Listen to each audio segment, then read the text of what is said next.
we can begin. I want to say hello and welcome everybody to this third module of Forsa School. So Forsa School is a project that took off as a result of us collectively thinking of the ways we can equip our local creative community to navigate the professional world and also respond to more recent events as a community and to better our skills in getting better at what it is that we do.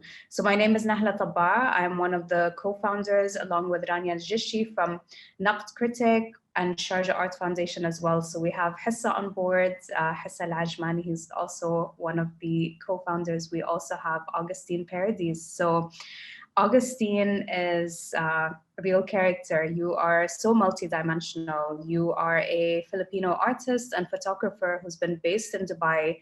Commercially, Augustine works at Seeing Things, but has also been the recipient of many residencies here, including Campus Art Dubai, upcoming SEAF, as well, and Warehouse 421's mentorship program. He is also co-founder of Saad Tahanan Collective, which he will speak about a little bit. And really the rationale between bringing a character like Augustine on board to speak to us and share with us his knowledge today is the fact that we're almost envious as to how Augustine has been able to navigate having a full-time job that feeds very harmoniously into his artistic practice. Quite often we find ourselves, and through our research, quite frustrated by the fact that a full-time job instantly means loss of your own authorship or your own practice in the art world. And there must be a way to crack that nut, let's say. And Augustine, we'll leave it to you to tell us a little bit more about that journey. Hi, everyone. Thank you so much for attending this webinar, and big thanks to Gulf Photo Plus for putting me in touch with Sharjah Art Foundation and Naqd. It's my honor and my pleasure to share with you a bit of what I know and a bit of all the experiences that I've had. Let me start with introducing myself. I'm Augustine, and as Nahla introduced me, I am a Filipino artist and photographer. Commercially, I work as a photographer at Seeing Things, and after my day job, I go home to the Love Motel and produce works that I have had exhibited here and there. If you've seen, I recently published my self-published book, my first artist book called Conversations at the End of the Universe. And that's the book on my photo. Yeah, so I want to tell you how I make it work. How I make it work is very, how do you say it? It's a lot of hard work and a lot of patience, and it takes a lot of my energy, but because I'm so determined to get to where I want to be, I focus on the things that I want, I manifest, and I take up space whenever I am allowed to. My career map is, like, I've always had day jobs. I've always been part of the corporate power, but I kind of made it to a point that I know when to stop. I know when to put efforts to myself and direct all my energy to my art practice, because at the end of the day, I really want to become an artist. So I've started with little internships in my university days, and from there, after graduation, I went into freelance art direction. I also did a bit of like the proper 9-to-5 job, which I quit. And then I moved on to advertising agency life. And then I moved to Dubai 4 years ago to have more international exposure, but also have that international knowledge and learning from the people outside of the Philippines. And then I started working in a creative agency wherein I focused on art direction and social media management, and also how to curate and show work for commercial clients in the digital world. And then I ended up at Seeing Things. Seeing Things is a photography studio here based in Al Circal, and we produce content for different commercial clients. And between all of those times that I've been working for a company or an institution, I always tried to do my personal projects, because I believe that personal projects matter. Because oftentimes commercial work will become repetitive and boring, and working on your personal projects will help you fuel your passion more. It gives you that sort of incomparable energy that you're working for yourself. And then it will then lead you to enhancing and developing your personal style and your creative style. And then that will then lead you to having more opportunities in the future. So from my experience, my personal projects have always been about my Filipino-ness and how I navigate the world through, how I navigate the world outside of my home and outside of my comfort zone as a Filipino body. And through this, I came to present that idea to Campus Art Dubai, and successfully I was able to be part of the sixth iteration of Campus Art Dubai. And then from that, I developed that project and applied for an open call at GPP. And through that, I was given a scholarship for like a workshop with Maggie Stieber, and thanks to GPP, I've also made relationships with the crew there. And then from that on, the confidence that I got from being encouraged by a photographer such as Maggie Stieber, who's been working in the industry for the longest of time, gave me the confidence to apply for Campus Art Dubai 7.0. And that, my time with Campus Art Dubai in 2019 gave me the confidence to also push forward my narrative as an artist. And so it led to another personal project, and that personal project led to Art Dubai, an Art Dubai exhibition. And then I brought that exhibition to International Summer School of Photography. And then my time at International Summer School of Photography led me to international exhibitions such as the Obscura Festival in Malaysia. And then that gave me more confidence to start another personal project. And then that led to online exhibitions. And then now I've applied for a mentorship with GPP and Where's 421. And then that led to another exhibition, which is on its way. So what I'm trying to say here is that your personal projects, if you put so much effort and so much passion in, it will give you a road to walk on, and then it will lead you to a place where you want to be.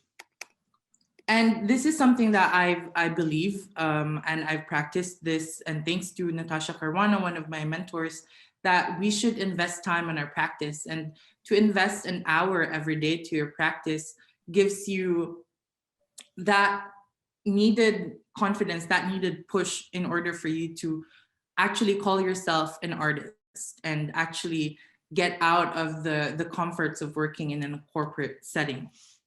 So consider this your power hour, because congratulations, you're focusing on your practice by attending this. And yes. So let's start with, how do you find a niche and how do you manifest space?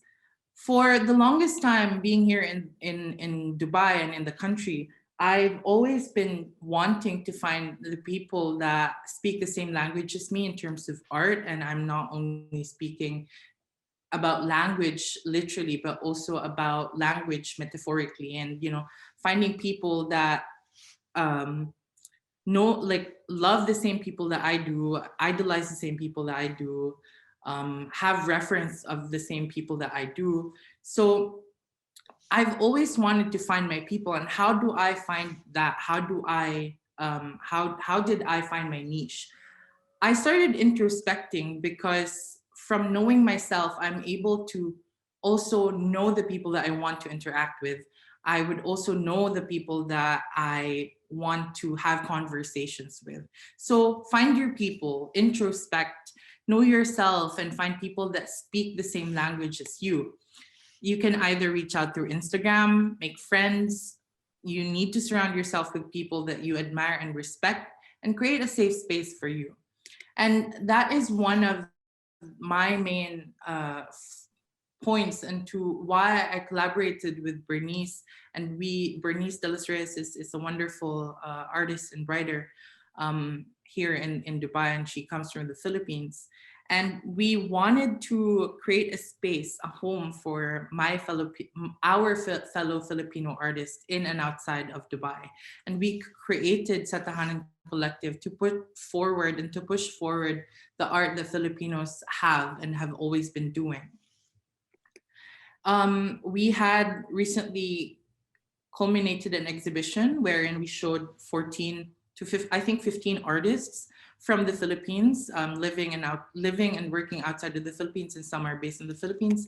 And we were able to create a community of Filipino art enthusiasts and artists in the city, to have them come together in one place and, you know, talk to each other and relate to each other and speak about our yearning and loving and feeling for home. So the most important thing in this types of events or in these types of spaces is that you need to interact and engage, because you need to find network, you need to create relationships with these people, because you don't know, someday maybe you'll be able to use them not only as friends but also as collaborators, as critiques, as friends, and as colleagues. Don't be shy to send them, this is me speaking in terms of Instagram, don't be shy to send them likes and reacts. If you like their post, tell them. Build a relationship with these people. And now, especially that we don't have the freedom to go out and interact as freely as we could, build a relationship with these people virtually and show them support how you want to be supported. One of the most important things as an artist that I found out is how important it is to have an online portfolio. Because you need, and in order for you to build an online portfolio, you need to invest in yourself, whether or not that's for buying a website, buying a domain, or putting in paid advertisements on Instagram so then people can see your work. There are many spaces where you can share your work, but to become beyond being an Instagrammer to professional practitioner, you must have a website or an easy access portfolio. Why do you need an easy access portfolio? Because we exist in the digital age. And in order for you to find future clients, and in order for you to find future networks, and in order for you to be part of a community that you want, you need to have your work easily accessible for them. So that could be through a website or through Instagram, or even like a PDF that you can send as an email. The purpose of your website is for your peers and potential clients to see the amalgamation of your work. And through this, you'll be able to show them what you are capable of and what your style is. So some portfolio platforms for you, just a few tips. Paid platforms are Squarespace and Format. I specifically use Format because it's easy and it's cheaper than Squarespace. Free websites are Wixsite, Blogger, and WordPress. I used to use Blogger for the free template, and I just bought a domain for like 50 dirhams.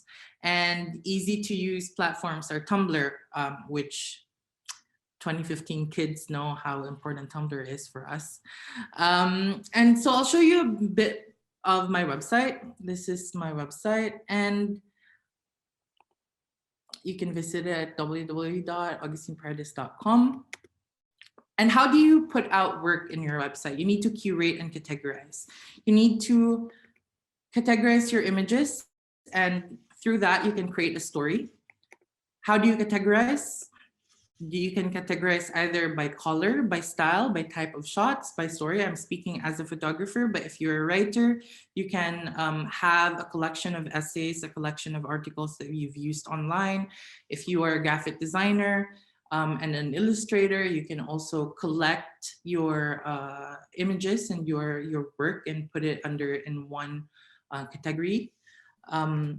And choose 10 different images from your archive, the ones that speak in behalf of your style the most, and you can put it out there.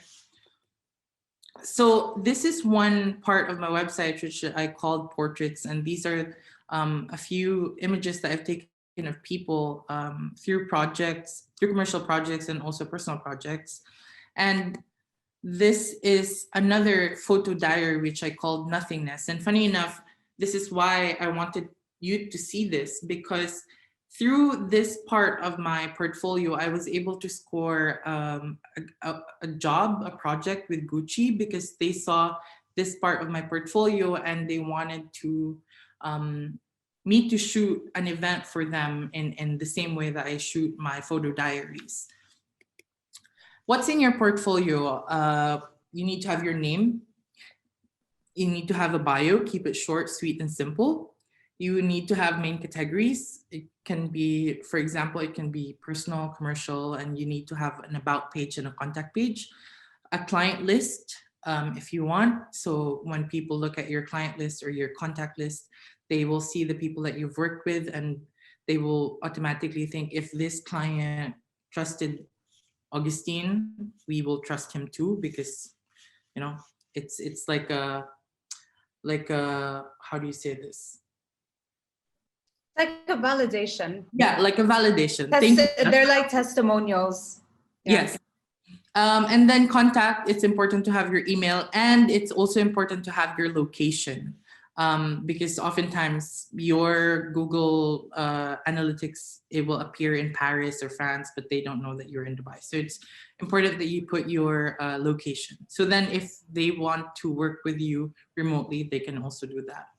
So Augustine, when you're writing your portfolio in this way, are you, should you target someone specifically? Like, are you speaking to collaborators, or you're just presenting yourself as you are?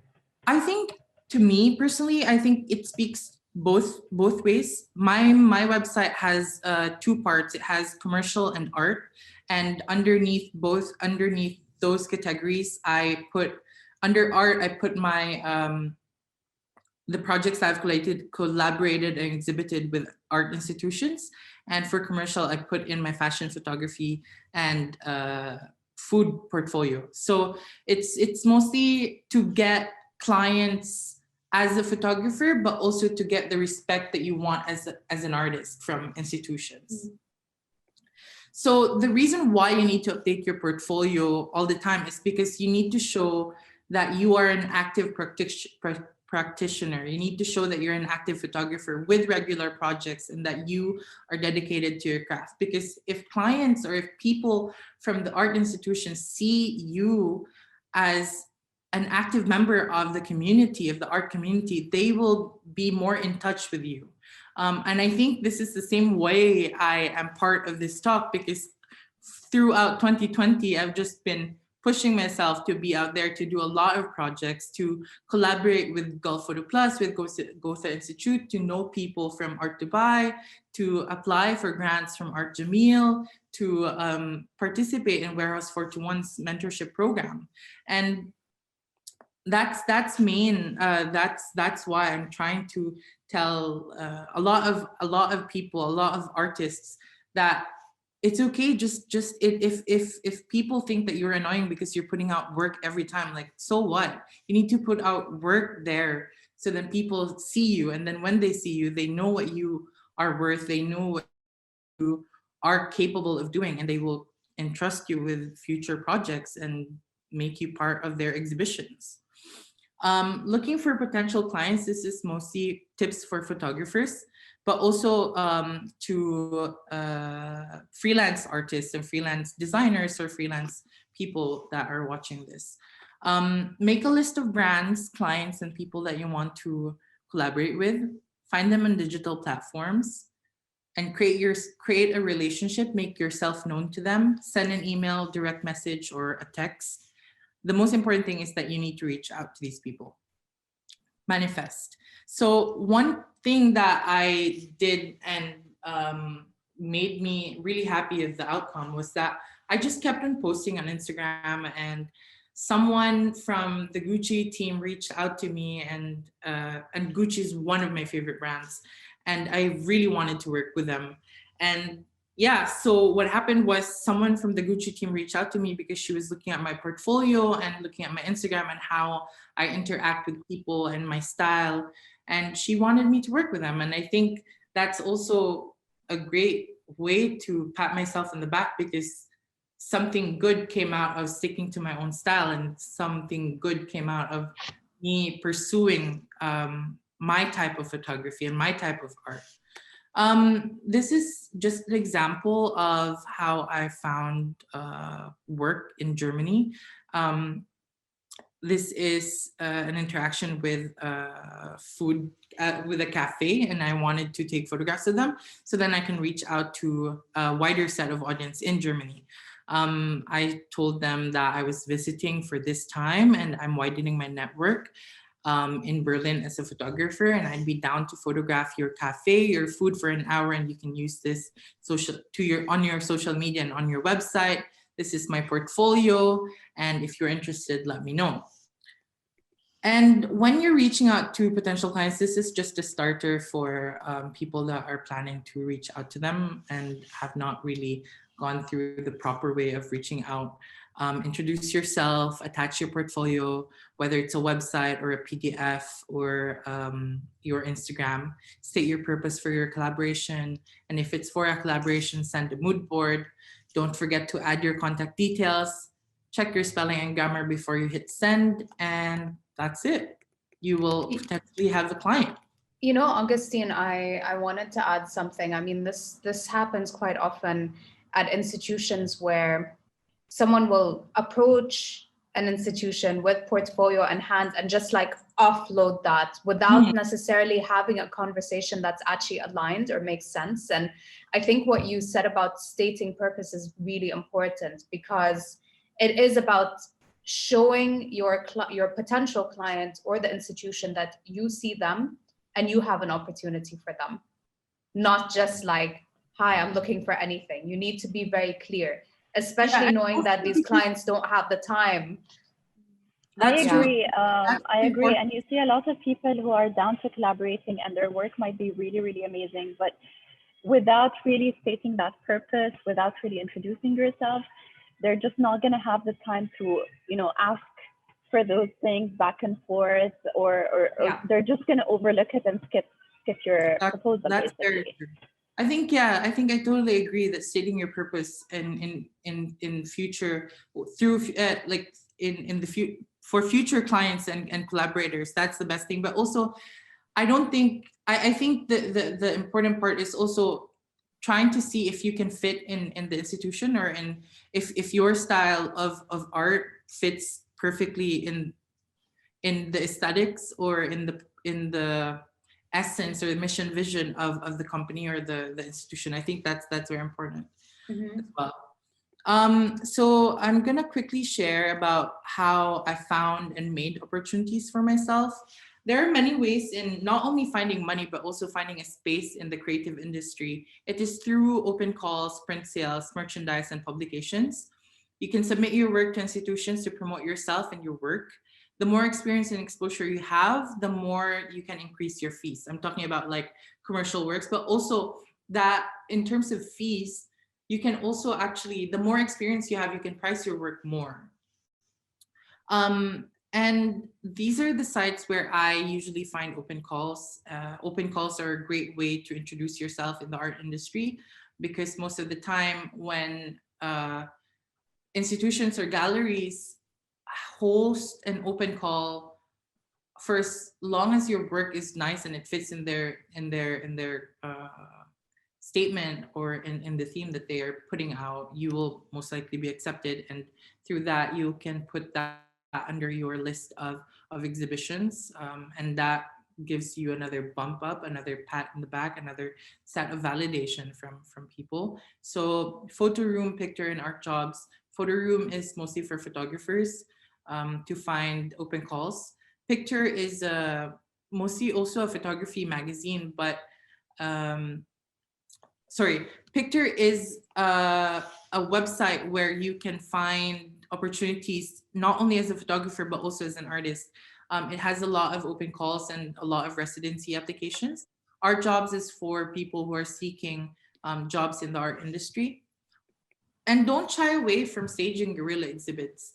In my lifetime, I have hosted 3 solo exhibitions, and these are in places that are not galleries. And because I believed in my earlier days of creating art, I wasn't wanted in a gallery, or there was no space for me in a gallery. So I would often, once my work is ready, once my exhibition in my head is ready, I reach out to friends and I call them, and it's like, I know you have a bar and I know you have space. Can I exhibit there? And that, in that way, I was able to reach out to a different set of audience, the ones that I don't know, the ones that don't know my work, the ones that are new, and also connect to the people that have believed in me throughout my practice. You can also do this if you don't have friends that have spaces where you can exhibit. You can also publish zines, and you can give it to your friends, and their friends can give it to their other friends, or self-publish an art book or create postcards. It will help you promote your work. It helped me promote my work, and it helped me reach out to a wider set of audience. As I mentioned, these are 2 of my last exhibitions, as like my solo exhibitions. The first one was staged in a mall, because I used to consult as a graphic designer in a mall. And I said, I know you have a free blank wall there. Can I put my work? Can I exhibit it?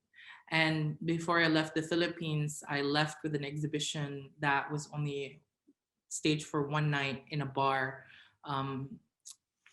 So my solo exhibitions were not in galleries. They were in borrowed spaces where my friends allowed me to show my work. And my participation in institutions and galleries were through open calls and community exhibitions. 2 of my first exhibitions here in Dubai were through Gulf Photo Plus's open call. And then the next one was in Campus Art Dubai, because I applied for that. And I believe it was the start of a journey wherein I started calling myself an artist, because then again, as Nahla said, it is a form of validation. And it was one of my mentors, Uzma, who told me, Augustine, I think you shifted from becoming a photographer to actually calling yourself an artist. And I think that is one great push for me to actually go out there and trust my work. Augustine, if we can go just 2 slides back more. No, the one after this. Oops. Yes. So, what? yes. So, so with these like the guerrilla exhibitions and publishing the zines, what would you say would be the most practical way to go about this? So would these things need approvals, or do they need funding? And who can you approach for something like this? For me, from my experience, most of my work are self-funded. The reason why I work in a corporate setting, the reason why I have a day job, is for me to find money to fund my work. And once my work is out there, once my work is ready, once I feel confident that I'm able to share it to the world, then I start reaching out to places that I think would fit in my best interest, that I think would also relate to my practice, and also will gain something from the work that I will then exhibit. In terms of staging guerrilla exhibits, you can ask if you are a frequent, say for example, if you're a frequent visitor, if you're a patron to a cafe and they showcase their work, they showcase like a lot of work there, you can reach out, talk to the manager, and it's like, hey, do you mind having a collaboration with me? I have like these types of photographs, these types of works. Can I exhibit it for a week? In terms of publishing zines, you can save a couple of dirham, like a couple hundred of dirhams, and print it in your local printer as like a Xerox printed or Riso printed, anything cheap. And then give it out to people for free, or you can attend a focal point, or just put it out on Instagram too, like, hey, do you want a zine? If you want, I can give it to you for free, let's meet up. Augustine, something I admire as well is the self-confidence part, actually, and the self-belief, because, you know, overcoming the doubt of saying, is my work worthy of me being my own curator and my own manager and my own like introducer into the world? Did you have to overcome those fears and doubts in yourself? Of course, like every day I wake up and showered with guilt and insecurity. Sometimes I wonder, I ask myself like, will people actually buy my work? Like when I released Conversations at the End of the Universe, I said 100 editions were going to be for sale, because in reality, I was only prepared to print 50 copies, because like, who would buy my work? Like they can see this on Instagram. It's literally everywhere. But I think what made me push into, like what made me have this type of confidence of putting myself out there and marketing myself as an artist and as a photographer are the people that believed in me as well. Though, like there are 10 people who told me, I'm gonna buy your work. And in my head, it's like, oh, okay, he's gonna buy my work, she's gonna buy my work, they're gonna buy my work. So maybe there are other people that are gonna buy my work. And yeah, like I didn't call myself an artist for the longest time, because I only thought that, you know what, I'm actually just a photographer. I'm just taking photos. I don't put art in my work. But then I didn't realize that until people started telling me that I was. And yeah, it takes a lot of energy, of confidence to put yourself out there. But once you start putting yourself out there, people will believe in you and you will believe in yourself after. Thank you. Does that answer your question? Yeah. So I'm reaching towards the end of my presentation. For questions, you can just type it in the chat. Yeah. These are some of the zines and postcards that I did. This was in 2015, wherein I attended a print sale for artists, and I just printed a bunch of magazines and postcards, and I sold it to people that liked it. And in that way, I also reach out to a different type of community, the printing and the publishing community in the Philippines. And I invested a lot of time and money to self-publish my first artist book. This happened. I started Conversations at the End of the Universe last year in July when I turned 25. And it took me a year to curate, collect, categorize the images, and write poetry. And I did all of this in between losses, in between longings, in between jobs and projects.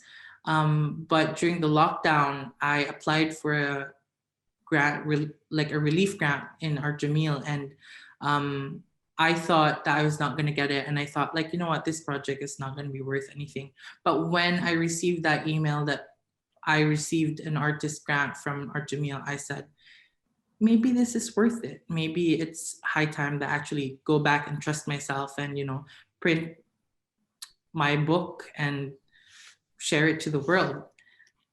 So what I'm trying to say in this very wishy-washy presentation, I hope you understood something from there, is to invest. Not wishy-washy.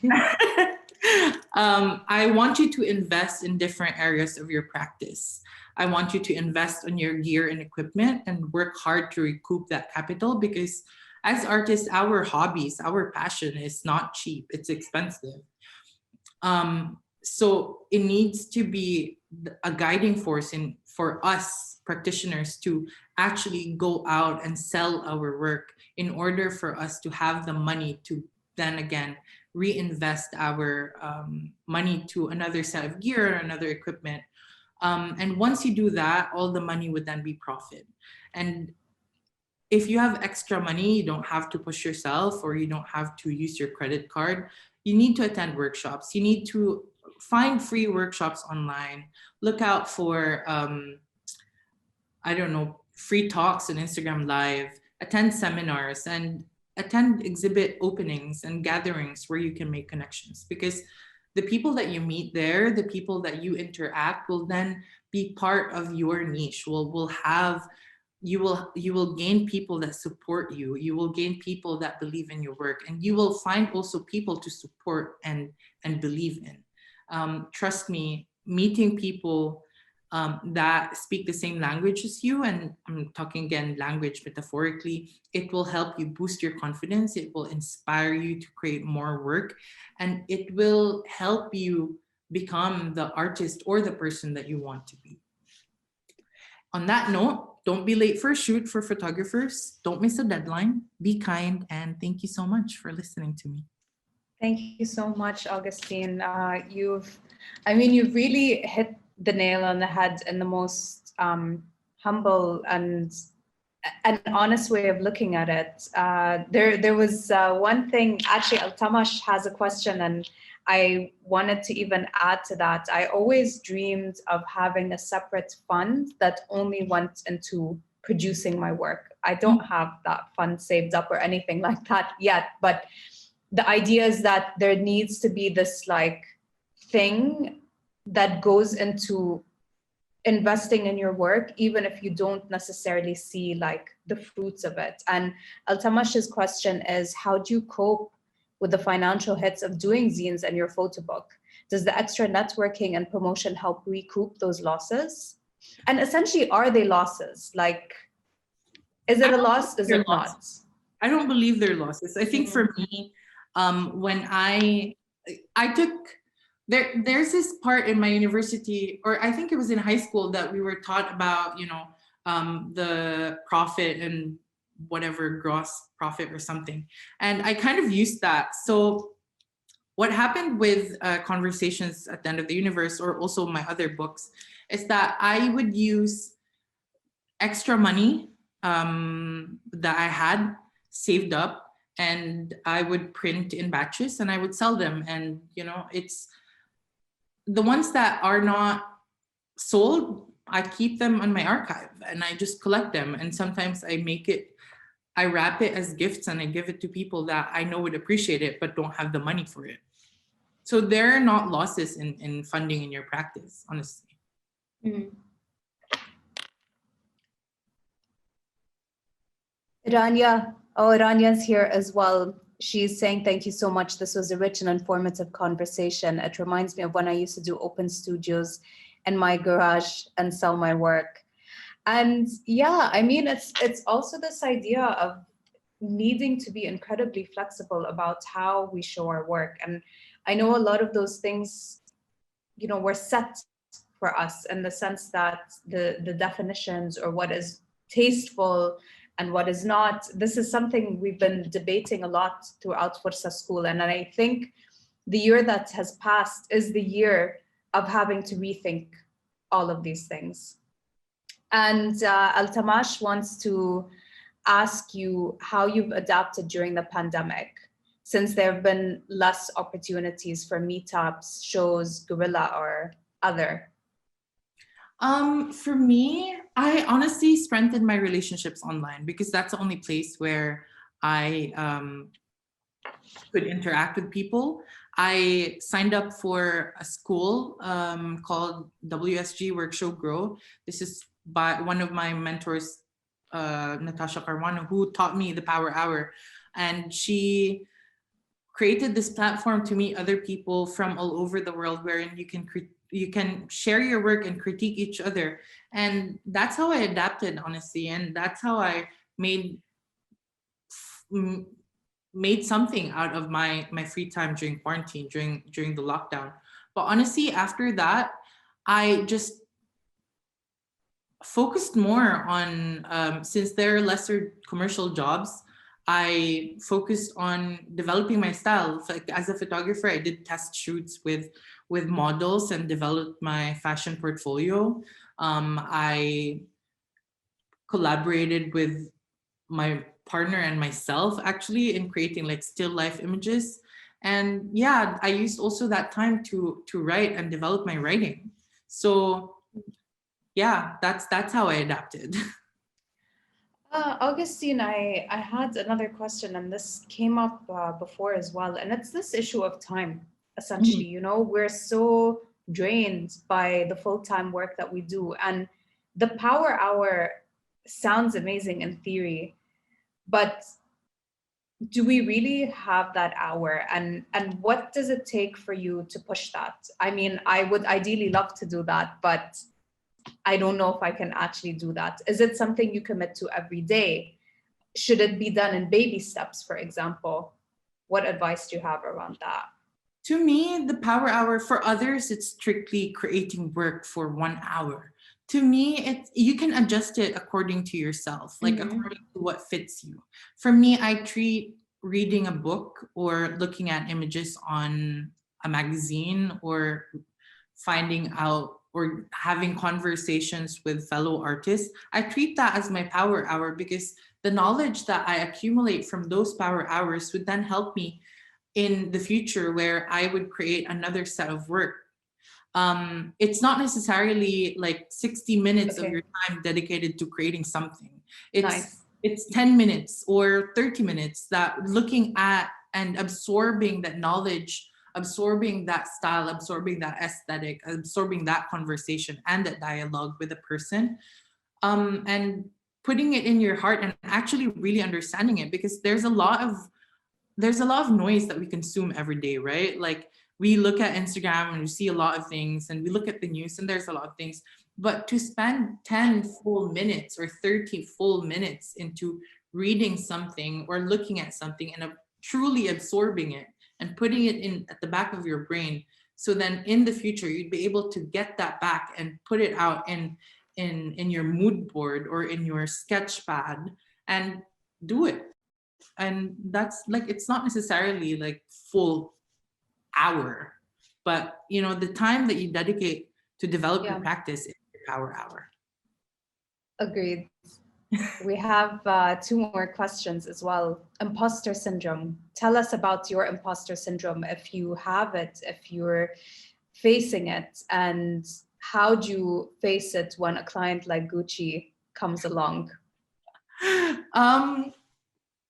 Honestly, I have an imposter syndrome, but then I surround myself with people that actually believe in my work. One of our producer here at Seeing Things, Krista, she believes in my work so much to the point that I don't even have the same belief as she does. So when I come to her for like doubts or like confusions, she just tells me, Augustine, you can actually do it. You're just being a baby. And I'm a baby. I'm a crybaby. And sometimes I just try and actually look at the things that I've achieved, look at the things that I've done, and go back and tell myself like, stop being a baby, you can do this. So I think that's something. No, that's fair, and that's simple actually. It's to have a reassuring community around us, and because imposter syndrome is something that has come up a lot, and we realize that all of us have woken up to the fact that we feel this way. Yeah. We have questions about rates. So Ismail is asking, with reference to commercial photography and wanting to work with certain clients, how much weightage do you give to remuneration versus the brief? Should you work with those clients who can afford to pay the photographers but still would not or would pay much less? So how do you discern the opportunity versus the remuneration of it? I deleted this part of my presentation because I thought, you know what, this is important. But I wanted to tell people that it's okay to take free shit jobs. Sorry for that. It's okay to take bad jobs. And it's okay to take free work.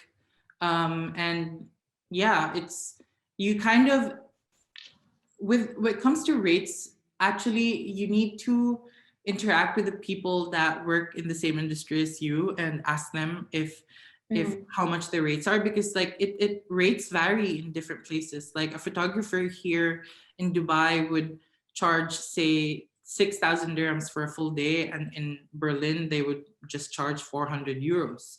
So you need to actually see and ask around, so then your rates would not affect the market and would not affect the future generation or like your fellow photographers. Because if you're gonna lowball your rate, clients will just ask for that rate from other people, and that's clearly not healthy for the industry.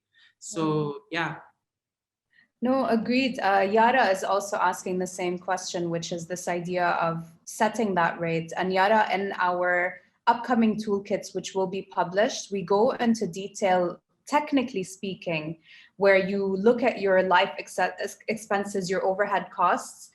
But it's, like you said, Augustine, it's this idea that all of us need to be a little bit more open about sharing our rates, because ultimately we are benchmarking against each other. And what clients are paying us are based on what everybody's agreeing to be paid. So if we are not as open about this, then there's no way our rates can go up, let's say. And for those who have fixed rates as well, I think it's really up to us as freelancers to be able to then push back on that and say, well, I don't think this makes sense, or understanding your time and your value as well in terms of a number, like what is your hourly rate? Yeah, I think for me, it's like the rate is a fluid thing, right? If you actually really want to work with a client, you can even do it for free because you want it to be under your portfolio. You could do it as a barter X deal. The only thing is that as long as you feel comfortable, do it. If you don't charge for it, and if they don't pay for it enough, don't do it. I think agreed. You have to negotiation as well. You have to anticipate the resentment that you might feel in the future. And I think one way I've always looked at it as, when I'm in a great financial position, I'm more than happy to do pro bono. I'm more than happy to sit down and have more coffees and advise more people outside of like what I tend to charge for. And I think it's the balance of both. And it's kind of abundance. Yeah, and also you need to look at it in terms of your portfolio. If, like, for example, for photographers, okay, you're doing a free shoot, but is it a good additional to your portfolio? Then do it. If it's not, then it's more about, you need to learn if you're feeling comfortable or uncomfortable. If you feel comfortable in saying, yes, I'll do this for free, or yes, I'll do this at 50% my rate, but in the future, can you please arrange my rates and pay as I want you to pay, then that's good. And if you feel like it's the same thing that happens to us artists. The notes that we get will return to us as yeses. So the notes that you give out to clients will become yeses to other people. So, and I think also to add one more thing is that we often forget that our clients are open for negotiation. They might tell you that we haven't allocated a budget for this at the beginning, but once you start negotiating, they'll be more open to paying you and to agreeing to your price. Because if you think about it from their position, they also want to stick to a certain budget, or to save on their capital as well. So as long as you negotiate, as long as you make it clear that this work requires time, it requires energy, it requires a lot of spending, they'll be more open to understanding your position as well. Yeah, that's true. And this goes back to the start of the importance of having a portfolio and the importance of putting in and applying for open calls, because the more you are exposed to the market, the more you're exposed to the industry, the more people will reach out to you, and you can say, this is what I charge because this is what I've done. Yeah. And I think that's the most important thing. Absolutely.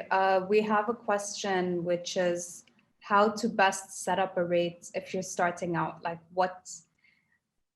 how do you go about defining that rate? What is your formula? For me, since I work at Seeing Things, they do all the invoicing, they do all the rate counting and everything. But when I used to freelance, I used to charge hourly, so you need to have an hourly rate. And if they want to book you for more hours, book them, give them options for a half-day rate and then a full-day rate. And put a discount on your half-day rate and put a bigger discount on your full-day rate. But if they only want to book you for an hour, stick to that hour. Say, for example, here in Dubai, I think the photographer's rate usually starts at 500 per hour. And then for more prolific photographers, they probably charge 750 to 1,000 to 1,500. But then again, the fluidity comes back because that is negotiable. Freelancers are negotiable, but also clients need to also be open for negotiation. I love that about the discounts of the half-day rate and the full-day rate as well. And Augustine, will definitely need you to share these tips in For your sure. For toolkit, sure. Definitely. I could if we have the client list, the list of participants, I could send out like a cute little kit. Yeah, absolutely. I mean, we'll be publishing that online anyway. But yeah, ultimately, to arrive to a formula like that, you would need to first calculate your life costs, let's say. Oh yeah, that's true. And this can be everything you want to save and do, and then divide that by the number of days in the month that you work, and then divide that by the number of hours, and you'll get a rough idea of what that looks like, which is your baseline really. We have one more question, and after that, I think we'll need to wrap this up, which is, how do you deal emotionally and mentally with rejections and online critique / cyber bullying? It's a bit tricky, but you as a receiver of the critique, you should know when a critique is bad or good, right? Some people look at your work, they spend 2 minutes and they say it's ugly, but you as a practitioner, as an artist, you spend a year to work on this. So you should know when to listen to a critique and when to ignore it. Emotionally, it's draining to read all of it, but you will in the future you will learn, and you will be not vulnerable to these comments. You just need to know that you've worked so hard on that, that you deserve the good things, but you also need to listen to the bad things. But you shouldn't affect each other. Thank you. If anyone has perhaps one more question, we still have 5 minutes to go. Otherwise, we can also just say thank you so much, Augustine. We'll just wait. Let's see.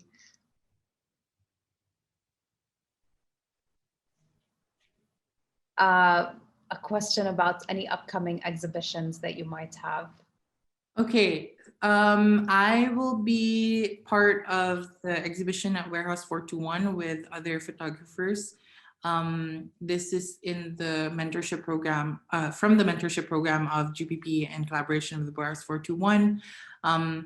We created bodies of work in Mina Zayed, about Mina Zayed and our experiences there. I will particularly show a set of images taken in the parking lots of trucks at Mina Zayed, and these trucks come from Saudi and Jordan, and they deliver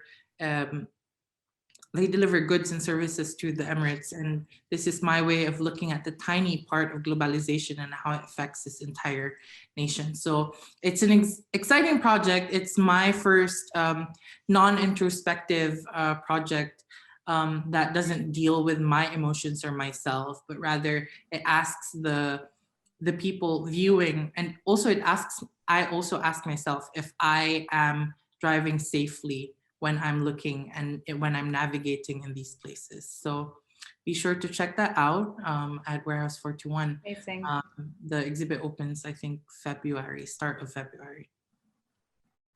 Augustine, thank you so much. This was really wonderful. And so best much. of luck with your endeavors. And, thank you again for shedding light in just a very honest and open way. There's no formula, but I feel like you reassured us with a formula as well, which is great to hear. Yeah, and it's also like the takeaway that you can do both. You don't necessarily have to burn out of a practice because you've taken more time to do the work that we do as well to earn a living. That's true. You first need to feed your stomach before you feed your soul, because the stomach growls louder than yeah. So, and if anyone has any questions, you can reach out to me on Instagram. I'm always open for a dialogue, a conversation. If there's any young photographer out there yearning for a conversation, reach out. I'm always free for you. Thank you so much, Augustine, and Thank you. take care. Ciao. Bye bye.